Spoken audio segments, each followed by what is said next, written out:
Shalom saudara-saudari yang dikasihi Tuhan, sekali lagi kita dapat belajar sempena Paskah tahun 2020, PKP Paskah Karya Penyelamatan, dan kita telah pun melihat sesungguhnya kita mendapat tugas yang baru pada waktu kita masuk dalam karya penyelamatan, yaitu perkenalkan Kristus penebus. Di dalam kita menghidupi tugas dan tanggung jawab itu, kita harus hidup dalam kuasa kematian dan kebangkitan Yesus. Di dalam bahagian yang sebelum ini, kita telah belajar dalam kuasa kematian itu ada dua: keberanian untuk berseru dalam diameter kita, sejauh seruan kita, dan yang kedua, kerelaan untuk menghadapi risiko. Karena ada risiko pada waktu kita memperkenalkan Yesus bagi lingkungan kita itu. Dan cabaran yang utama dalam kita mau menghidupi kuasa kematian dan kebangkitan Yesus itu adalah, saya guna istilah, jangan menyusahkan hidup orang lain, atau mungkin definisi atau cara pengungkapannya yang lebih baik adalah jadilah berkat bagi semua orang. Itu bahasa yang lain, tetapi saya telah guna istilah jangan menyusahkan hidup orang lain. Apabila kita tidak menyusahkan hidup orang lain, itu sama artinya kita jadi berkat. Dan kalau kita jadi berkat, maka itu akan membawa kita kepada kuasa kebangkitan, yaitu merujuk kepada kuasa kebangkitan, membawa kita kepada wibawa yang besar untuk diutus. Apabila kita menyampaikan perkenalkan Kristus, wibawa itu sangat besar, itu kuasa kebangkitan. Yang kedua, kita berhadapan dengan satu kuasa kebangkitan, hikmat dan kebijaksanaan untuk mengerti firman Tuhan dan mengajarkannya. Dan yang ketiga, kuasa kebangkitan itu membawa kita kepada satu keyakinan penyertaan Tuhan sampai selama-lamanya. Tiga perkara penting itu sangat jelas. Dan sebenarnya kalau kita melihat pembuktian guna istilah jangan menyusahkan hidup orang lain, maka kita dapat lihat perkara itu di dalam Kisah Rasul pasal 4 ayat yang ke-32 sampai ayat yang ke-37, di mana kita melihat cara hidup jemaat mula-mula. Dan sesungguhnya saudara-saudari yang dikasihi Tuhan, kuasa kematian dan kebangkitan Yesus itu tidak menjadikan, bukan jaminan untuk kita jadi kaya raya. Berkelimpahan dari kebendaan itu bukan jaminan untuk kita hidup dalam kuasa dan kuasa kematian dan kebangkitan itu bukannya soal harta benda, tetapi di sini dicatatkan berlimpah kasih karunia. Sehingga apabila kita berlimpah dengan kasih karunia itulah yang membawa kita hidup sehati, sejiwa, sepikir, setujuan yang sama, memperkenalkan Kristus penebus.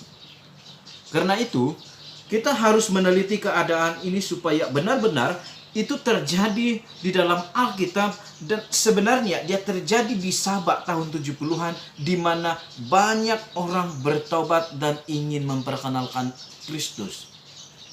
Kalau kita menelusuri keadaan ini, memberikan apapun yang dipunyai itu bukan membawa kita menjadi kaya. Kita sebenarnya makin kekurangan dalam konteks kebendaan. Saudara-saudari yang dikasihi Tuhan, melihat keperluan ini, kita sedang melihat di ayat yang ke-35 atau 34, kita lihat mereka sanggup menjual harta.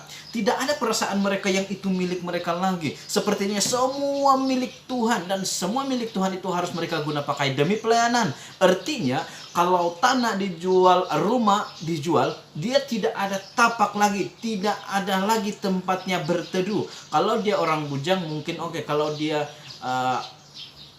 berkeluarga, itu adalah satu cabaran yang berat untuk ambil keputusan. Karena itu, meninggalkan tanah kediaman, sesuatu yang sangat menggambarkan hati mereka yang benar-benar dikuasai oleh kasih Tuhan, sehingga itulah yang membuat mereka hidup dalam kuasa kematian dan kebangkitan Yesus. Mengimbas kembali peristiwa tahun 70-an, saya seringkali mendengar banyak orang berhenti kerja, mau jadi pekerja penuh masa. Berhenti dari usaha mereka, mau jadi seorang pekerja penuh masa. Itu mungkin istilah umum yang kita pahami. Dia jadi seorang gembala, atau jadi seorang pastor, atau disebut sebagai hamba Tuhan. Semua itu mengarah kepada tujuan yang sama, maksud yang sama, jadi pekerja penuh masa. Di sini dapat kita lihat, apabila mereka tidak punya apa-apa, mereka menjual tanah, menjual rumah atau apapun yang milik mereka, itu berarti mereka menyerahkan hidup mereka sepenuhnya untuk pelayanan. Di sini kita dapat lihat, bukan soal kebendaan, tapi hati. Rasul Paulus mengungkapkan, tubuh inilah persembahan yang sejati, ibadah yang sejati. Itulah yang dimaksudkan dalam kuasa kematian dan kebangkitan. Hidup mereka tidak menyusahkan orang lain. Tapi kalau saya guna istilah, harap ini tidak menyinggung perasaan, itu menyusahkan diri sendiri. Menjadi hamba Tuhan bukan hidup berkelimpahan, tetapi nampaknya hidup dalam kekurangan. Tidak hidup dalam kekurangan, tetapi hidup dalam kesederhanaan. Itu ungkapan yang lebih saya setujui. Saya kurang setuju dengan istilah kalau para pekerja penuh masa itu kekurangan. Dia belum mencapai tahap keperluan pada waktu itu sehingga dia belum punya waktu itu. Karena itu saya lebih suka istilah hidup dalam kesederhanaan. Itu ungkapan yang saya lebih selesa. Jadi di sini saya ingin mengungkapkan kepada para hamba Tuhan, para pastor, para gembala, penginjil, mungkin kita rasa kekurangan, bukan kekurangan. Mungkin ada sesuatu yang perlu kita yakini dalam waktu itu, bahwa itu bukan keperluan kita waktu itu di sana. Karena itu saudara-saudari yang dikasihi Tuhan, Amnya, rekan sepelayanan yang disebut sebagai pekerja penuh masa, ingin saya sampaikan ini. Kita hidup bukan dari allowance sidang. Kita sebenarnya diberi allowance oleh Tuhan. Kita harus paham mengenai ini. Telah saya ulang beberapa kali sebenarnya ungkapan ini berdasarkan atau mengikut apa yang telah diajarkan yang bertepatan dengan kita dibayar allowance oleh sidang atau Tuhan. Pada dasarnya para jemaat Tuhan yang memberikan uang. Saya ambil contoh. Kemudian uang seperti ini, kalau dia disebut sebagai persembahan, pada waktu dia masukkan, dia berikan untuk Tuhan, bukan untuk sidang. Uang itu yang dikelola oleh sidang. Apabila uang ini adalah uang persepuluhan itu haknya Tuhan. Hak Tuhan artinya ini duit Tuhan, bukan duit sidang. Kepimpinan sidang hanya mengelola duit sidang. Jadi apabila kebajikan para hamba Tuhan tidak dijaga, itu kepimpinan sidang akan bertanggung jawab terhadap tindakan itu kepada Tuhan. Kita tidak perlu membela diri kepada para pekerja penuh masa. Karena tanggung jawab mereka hanya mengelola, itu duitnya Tuhan. Kita hidup daripada uangnya Tuhan. Karena itu saudara-saudari yang dikasihi Tuhan, Amnya yang terfokus sekarang ini adalah pekerja penuh masa yang saya maksudkan. Kita bukan kekurangan. Kita hidup dalam kesederhanaan. Jadi marilah kita terus berdoa, wahai sahabat dan rekan sepelayanan. Kita berdoa, kita tetap di dalam tugas kita memperkenalkan Kristus penebus kepada jemaat Tuhan yang belum memahami tugas dan tanggung jawab mereka. Kita jangan kalah. Kuatkan dan teguhkanlah hatimu. Karena saya percaya Tuhan telah memilih Anda untuk menjadi alatnya untuk memperkenalkan dirinya penebus manusia dari dosa. Saudara-saudari yang dikasihi Tuhan, kepada jemaat Tuhan, jika sesungguhnya Anda adalah jemaat Tuhan di bawah gembalaan pekerja penuh masa, berdoalah, mintalah untuk disedarkan. Disedarkan Tuhan mengenai tugas tanggung jawab orang percaya yang sesungguhnya Tuhan pakai untuk menjadi saluran berkat-Nya Sama seperti yang dicatatkan di ayat yang ke-36, seorang pribadi yang disebut dengan nama Yusuf yang sanggup menjual ladang miliknya itu. Di sana kita dapat perhatikan, masih ada jemaat di antara yang menyaksikan video ini masih memiliki hati seperti itu karena kamu telah hidup dalam kuasa kematian dan kebangkitan Yesus. Cuma Anda mungkin tidak mengambil keputusan untuk menjadi pekerja penuh masa karena Anda telah disediakan Tuhan untuk memantau, memperhatikan kebajikan para hamba Tuhan. Bersukacitalah dan bersyukurlah, berbanggalah menjadi jemaat yang prihatin tentang keperluan itu, karena Tuhan ada di dalam hidupmu dan Tuhan ada di dalam keluargamu. Saudara-saudari yang dikasihi Tuhan, jika Anda adalah seorang pemimpin, berdoalah. Kita harus memiliki kesadaran bahwa kita hanya mengelola uangnya Tuhan. Kita tidak sebenarnya berhak untuk mengikat, atau kita tidak berhak untuk menghalang. Kita tidak ada hak untuk menutup hati kita untuk memberikan perhatian kepada para pekerja penuh masa. Jika hal itu masih tertutup, para hamba Tuhan yang merasa kekurangan itu akan sibuk mendoakan keperluan hariannya, sehingga Anda sebagai pemimpin mungkin tidak sempat didoakannya.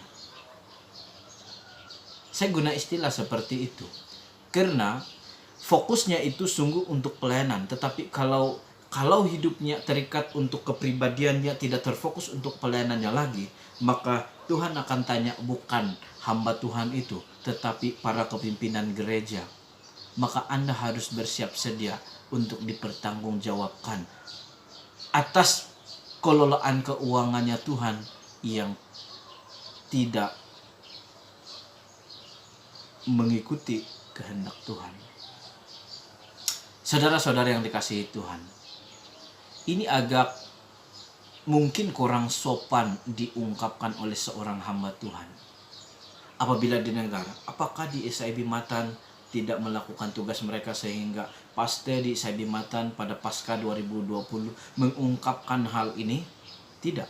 Saya ingin mengungkapkan di saat akhir ini, di waktu yang kesempatan ini, saya ingin mengungkapkan kepada jemaat Tuhan yang ada di SIB Matan Ranau ini. Saya berterima kasih untuk perhatian Anda. Ini mungkin sedikit seperti ucapan, tidak juga. Saya berterima kasih untuk perhatian Anda sebagai jemaat Tuhan yang ada di SIB Matan, karena kamu telah memperhatikan kebajikan, kamu telah memperhatikan keperluan dan hidup saya dan keluarga. Saya bersyukur. Karena itu, saya mohon supaya secara pribadi, saya mohon supaya pelayanan seperti ini Anda boleh teruskan, bukan hanya kepada pribadi saya, tetapi masih ada pekerja penuh masa di luar sana yang mungkin Anda lihat secara pribadi dan mungkin Anda dapat rasakan mereka memerlukan. Teruskan, karena pelayanan Anda sebagai jemaat Tuhan itu nyata di sana.